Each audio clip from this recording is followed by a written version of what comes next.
সাংবাদিক দম্পতি সাগররুনি হত্যা মামলায় উচ্চ আদালতের নির্দেশে টাস্কফোর্স গঠন করায় তদন্তে কিছুটা অগ্রগতি হয়েছে বলে জানিয়েছেন বাদীপক্ষের আইনজীবী শিশির মনির। সুপ্রিম কোর্টে তিনি সাংবাদিকদের একথা বলেন।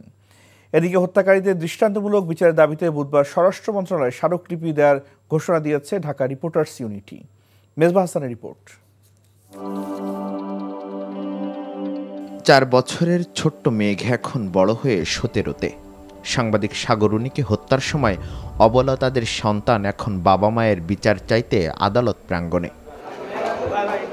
এই 13 বছরে তদন্ত প্রতিবেদন পিছিয়েছে 115 বার, কিন্তু নতুন সরকারের ওপর আস্থা রাখতে চায় মেঘ। একটু হলেও আমরা হোপফুল, আশা করি যেহেতু অনেক কিছু বললো, মাত্র বলে গেল, তো আশা করা যাচ্ছে যে পজিটিভ কিছু একটা শুনতে পারবো। তৎকালীন স্বরাষ্ট্রমন্ত্রী সাহারা খাতুনের 24 ঘন্টার আশ্বাসের পর কেটে গেছে 1 যুগেরও বেশি সময়। পরিবারের অভিযোগ, স্বৈরাচার সরকার সংশ্লিষ্টরা জড়িত বলেই এগোয়নি তদন্ত। তবে এবার কিছুটা অগ্রগতি হয়েছে। এই উচ্চতর টাস্কফোর্স 4 এপ্রিলের মধ্যে হাইকোর্ট বিভাগে তাদের তদন্তের সারবত্তা পেশ করবেন। সায়েন্টিফিক এবং ফরেন যে সমস্ত এভিডেন্স আছে সেগুলো এক্সামিন করছেন। যতটুকু আমরা জানতে পেরেছি, বেশ কিছু ডেভেলপমেন্ট হাতে এসেছে। সময়ের ব্যবধানে হাইকোর্ট বিভাগে এই ডেভেলপমেন্টগুলো নিয়ে একটি তদন্ত রিপোর্ট সাবমিট করা হবে।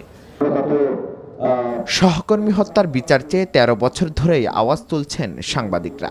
তাদের অভিযোগ, খোদ আওয়ামী মদতপুষ্ট সাংবাদিকরাও জড়িত এই হত্যাকাণ্ডে। এই হত্যার সাথে আওয়ামী লীগের প্রভাবশালী লোকজন যে জড়িত ছিল তার প্রমাণ হচ্ছে আমরা খুনিদের নাম জানতে পারি না। কিয়ামত পর্যন্ত এই হত্যার বিচার দাবি করে যাব আমরা। এই হত্যার বিচার চেয়ে আগামীকাল বুধবার আমরা স্বরাষ্ট্র মন্ত্রণালয়ে স্মারকলিপি প্রদান করব। অগ্রাধিকার ভিত্তিতে অন্তর্বর্তী সরকার দ্রুত সাগররুনি হত্যার তদন্ত কার্যক্রম শেষ করে বিচার নিশ্চিত করবেন, এমনটাই প্রত্যাশা সবার। আর্থিক সুবিধার জন্য মেজবাহ হাসান, এনটিভি নিউজ, ঢাকা।